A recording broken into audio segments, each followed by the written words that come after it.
Things are right now escalating between King Charles and future King William. A huge disagreement is brewing between father and son. It concerns religion, power, and the direction of the British monarchy itself. It concerns how the country is being run, and who decides that. Stay with me, because by the end of this video, you will see Charles differently. Let's start with what actually happened, because before we can understand why William is pushing back, we need to understand exactly what Charles has done and why it has sent shockwaves through the palace's inner corridors. King Charles has made the decision to elevate a prominent British Muslim figure into a significant advisory role connected to the crown. This is not a minor administrative appointment. This is a symbolic, highly visible move, one that signals loudly and deliberately what kind of monarchy Charles intends to run.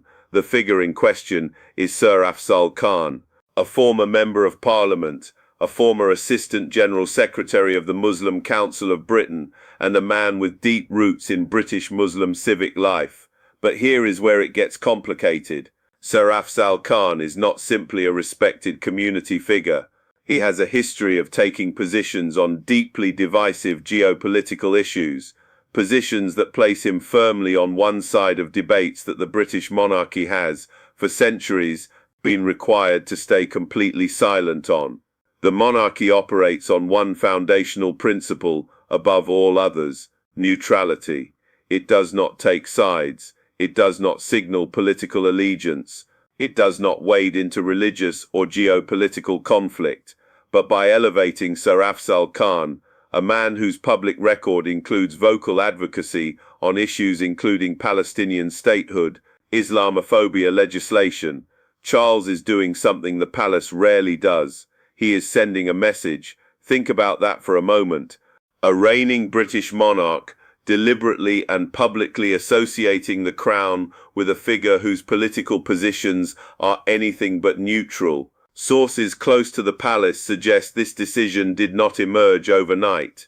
It is reportedly part of Charles's long gestating vision for a more inclusive, more representative British monarchy, one that better reflects the Britain of today rather than the Britain of 1953. And on one level, that ambition is understandable. Britain has changed dramatically. There are now approximately 3.9 million Muslims living in the United Kingdom, roughly 6% of the total population. They are doctors, lawyers, politicians, soldiers, and business leaders. They are, in every meaningful sense, part of the fabric of modern British life. But the question that William is reportedly asking behind closed doors, is not whether Muslims deserve representation. Of course they do. The question is whether this particular appointment, at this particular moment, is the right move for an institution that survives entirely on the perception of impartiality, and that distinction matters enormously. But to understand this appointment, you need to understand Charles himself, because this decision did not come from nowhere. King Charles III has spent decades, literally decades, building relationships with British Muslim communities in a way that no British monarch before him ever did. This goes back further than most people realize. In 1993, while still Prince of Wales, Charles delivered a landmark speech at Oxford University in which he argued that the West had fundamentally misunderstood Islam. He called for a deeper, more respectful engagement between the Islamic world and the Western world. At the time, it was considered remarkable, even radical. A future King of England, standing at one of the world's most prestigious academic institutions, defending Islam's intellectual and spiritual heritage against Western dismissal. But that was just the beginning. Over the following 3 decades, Charles visited mosques, funded interfaith dialogue programs, and cultivated friendships with senior Muslim scholars and community leaders across Britain and the wider Islamic world. He didn't do it for the cameras. He did it quietly, consistently, and with what those who know him describe as genuine personal conviction. Sources inside the palace have long maintained that Charles views the relationship between the Crown and Britain's Muslim communities as one of the defining challenges and opportunities of his reign. He has said privately that the monarchy must evolve or become irrelevant, and he means it. But here is what makes this particular moment so significant. Charles is not just aging, he is ill. His cancer diagnosis, announced publicly in February 2024, has introduced an urgency into everything he does. Every appointment, every speech, every symbolic gesture. He is, by all accounts, a king who knows his time is limited and who is determined to use that time to reshape the monarchy in his own image before the crown passes to his son. And that is precisely where the tension with William begins, because William is watching all of this very carefully. He is learning, he is calculating, he is preparing, and what he is seeing, according to sources familiar with the relationship between the two men, is a father moving faster than the institution can absorb, making decisions that will bind the next reign before the next reign has even begun. William has not been consulted on every move, and that, insiders say, is becoming a serious problem, because the man who will one day be king is starting to feel that his inheritance is being shaped without his input. That is not a small thing. That is the kind of tension that fractures dynasties. But now we get to the heart of it, because Prince William's reported objection to this appointment is not what you might expect. It is not rooted in prejudice. It is not rooted in hostility toward Islam or toward Muslim communities in Britain. People close to William are emphatic on that point. His objection is strategic, it is institutional, and in many ways it is more sophisticated than the criticism being leveled at him by those who have chosen to frame this as a story about intolerance. Here is what William reportedly believes. The monarchy's power, its soft power, its cultural authority, its ability to unite a fractured nation, rests entirely on its perceived neutrality. The moment the crown is seen to favor one community, one religion, one political perspective over another, that power begins to erode. Not immediately, not dramatically, but slowly, steadily, and irreversibly. William has reportedly told advisers that he understands what his father is trying to do. He understands the impulse toward inclusion, but he believes Charles is confusing inclusion with alignment. And those are very different things. Inclusion means ensuring that all communities feel seen and valued by the crown.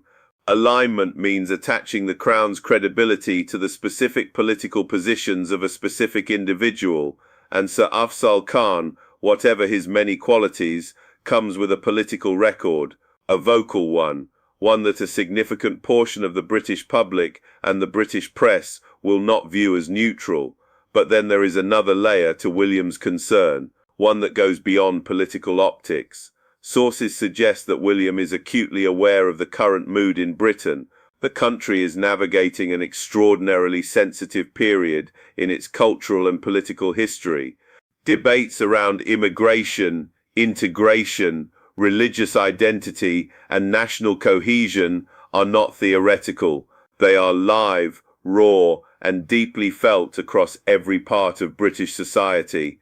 Against that backdrop, William reportedly believes that this appointment, however well-intentioned, hands ammunition to those who seek to destabilize the monarchy. It gives the tabloids a story, it gives the far right a symbol, and it gives the monarchy's critics, from all directions, something to point at. William is said to have raised these concerns directly, not publicly, not through surrogates or press briefings, but in private conversations with palace officials and reportedly with Charles himself. The response he received, according to sources, was not the reassurance he was looking for. Charles, it seems, has made his decision, and he is not in the habit of reversing course once his mind is set. That stubbornness, a quality William has inherited in full, means that this disagreement has not been quietly resolved over a family dinner. It is ongoing. It is real, and it is deepening. Here is something the palace's polished communications operation does not want you to picture: a royal household that is not speaking with one voice, but that, according to multiple sources familiar with the inner workings of both the King's court and the Prince of Wales's household, is precisely what is happening. The two households, Charles's at Buckingham Palace and William's at Kensington Palace, have over the past 18 months developed what insiders describe as a quietly strained relationship. This is not unprecedented. Royal households have always had competing interests, competing advisors, and competing agendas. But what makes the current situation notable is the nature of the disagreement. This is not about money, or titles, or ceremonial precedence. This is about ideology, about the fundamental direction of the British monarchy. And the people surrounding each man are not neutral. Charles's advisors, many of whom have been with him since his Prince of Wales years, are reportedly supportive of the appointment. They see it as consistent with Charles's lifelong vision and as a meaningful, legacy-defining gesture from a king who may not have many years left to make them. But William's circle tells a different story. His senior advisors, several of whom came through the machinery of government and understand political risk in granular detail, are said to be deeply uneasy. They are not opposed to the spirit of the appointment, but they are acutely aware of the optics. And optics in the monarchy business are not superficial, they are everything. There is also, reportedly, a generational fault line running through all of this. The older courtiers, those who grew up in the era of deference, of careful silence, of the monarchy as a distant, untouchable institution, tend to side with William's caution. The newer, more progressive voices around Charles tend to side with the king's boldness. And caught between them is an institution that has survived for 1,000 years precisely because it has always eventually found a way to not choose a side. But right now it is being asked to choose, and the choice it makes or fails to make will echo far beyond this single appointment. But let's be honest about what this really is, because beneath the debate about appointments and optics and political neutrality, something more fundamental is taking place inside the House of Windsor. This is a power struggle, not a dramatic public one, not the kind that ends with someone storming out of a palace and giving an interview to Oprah, but a slow, structural, generational struggle over who controls the monarchy's direction and when that control transfers from one reign to the next. King Charles is 76 years old. He has waited longer to be king than any monarch in British history.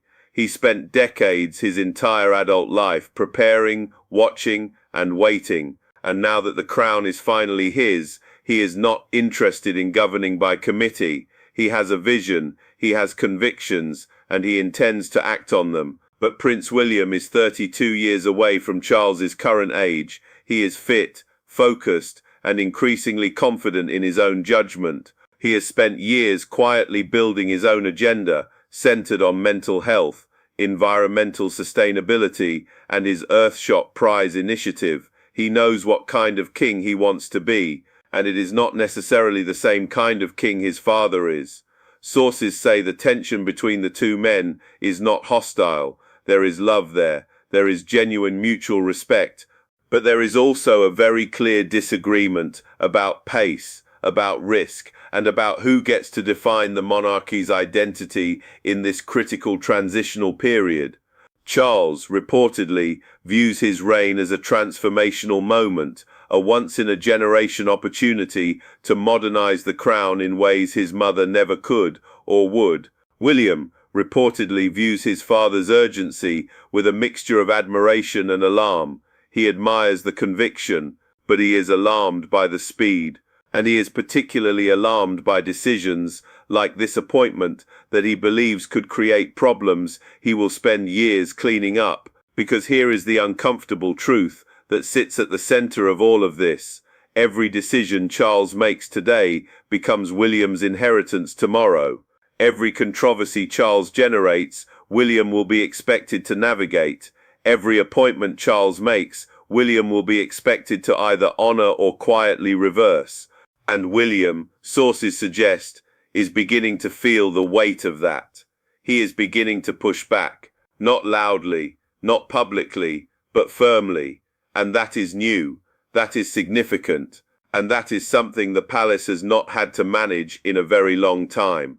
Now here is where it gets even more complicated, because this disagreement is not staying inside the palace walls, it is leaking, slowly, carefully, through the network of briefings and counter-briefings that has always characterized the relationship between the royal households and the British press. And the public reaction is, as William reportedly feared, deeply divided. On one side, there is genuine enthusiasm for Charles's appointment. Muslim community leaders across Britain have welcomed it as a long overdue acknowledgement of their place in British civic life. Progressive commentators have praised it as exactly the kind of bold, symbolic gesture that a modern monarchy needs to make. Several prominent figures in British public life have argued that William's reported resistance is itself the problem, a sign that the heir to the throne is more concerned with managing headlines than with genuine inclusion. But then there is the other side, and it is loud. Conservative commentators and several right-leaning newspapers have seized on the appointment with barely concealed outrage. The language being used in some quarters is extreme. Words like capitulation and political interference have appeared in opinion columns. On social media, the reaction has been even more visceral, a reminder, if one were needed, of just how combustible the intersection of religion, politics and monarchy has become in modern Britain. The government, for its part, has said nothing publicly, but sources suggest that several senior ministers are watching the situation with considerable unease. The British government has its own complicated relationship with questions of Muslim integration and community relations. The last thing it needs is the monarchy wading into that territory in a way that inflames rather than unites. And then there is the international dimension, Britain's relationship with several Gulf states, relationships that are built in significant part on the prestige and soft power of the monarchy, could be affected by how this story develops. Some of those states are watching, some of them have opinions, and the palace, which has always been exquisitely sensitive to the diplomatic implications of the crown's every move, is acutely aware of that dimension too. This is not a story that is going away, it is growing, and the longer it remains unresolved, the more difficult it becomes for everyone involved. So where does this go from here? That is the question being asked in the corridors of Buckingham Palace, in the offices of Kensington Palace, and in the newsrooms of every major British publication that is tracking this story. And the honest answer is, nobody knows for certain. But there are several scenarios that sources suggest are currently in play. The first scenario is that Charles holds firm. He proceeds with the appointment as planned, absorbs the criticism, and uses the weight of his authority as reigning monarch to bring his household and his son into line. This is reportedly the most likely outcome in the short term. Charles is not a man who reverses course easily, and he has the constitutional authority to make this decision without William's approval. But the cost of that approach, the damage to the father-son relationship, the signal it sends to William's future court, is significant. The second scenario is that a compromise is reached. Perhaps the appointment is reframed. Perhaps the scope of Sir Afzal Khan's role is quietly narrowed. Perhaps additional appointments are made alongside it to signal balance and broaden the optics. This is the kind of quiet, face-saving maneuver that royal households have always excelled at, and it would allow both men to claim, at least privately, that their concerns had been heard. The third scenario is the most consequential. William goes public, not with a dramatic press conference or a tell-all interview, but through the carefully managed language of a palace statement or through the strategic briefing of a trusted journalist. William signals his distance from this decision in a way the public cannot miss. That would be extraordinary. A Prince of Wales publicly distancing himself from a reigning monarch's decision is not something that happens in the modern era. It would dominate the news cycle for weeks. It would force every major institution in Britain to take a position, and it would accelerate, in ways that could not be controlled, the already simmering question of when and how real power begins to shift from Charles to William. None of these scenarios are comfortable, all of them carry risk, and all of them point to the same underlying reality. The British monarchy is at an inflection point. Step back from the details for a moment. Step back from the names, the appointments, the political positions, and the palace briefings, and look at what this story is really about. It is about an institution that has survived for 1,000 years, not because it was always right, but because it was always careful, always measured, always, in the end, able to find the ground on which all sides could stand. That ground is getting harder to find. Britain is a more divided country than it has been in generations. Its politics are more fractured, its cultural debates are more heated, and its monarchy, the one institution that is supposed to sit above all of that, is now, whether it chose to be or not, being pulled into the center of it. Charles wants to lead, William wants to protect, and somewhere between those two impulses, the future of the crown is being negotiated. The question is not whether the monarchy will survive this particular disagreement. It will. The question is what kind of monarchy emerges on the other side. A bolder one, shaped by Charles's vision, diverse, engaged, willing to take risks, or a more cautious one, shaped by William's instinct, protective, disciplined, obsessed with the long game. Perhaps in the end, it will be both. Perhaps that is exactly what the monarchy needs, a king willing to push and an heir willing to hold the line. But right now, those two forces are in tension, and the world is watching. What do you think? Is Charles right to make this appointment, or is William right to push back? Is inclusion worth the political risk? And does the monarchy still have the authority to shape Britain's cultural conversation, or has that moment passed? Let us know in the comments below.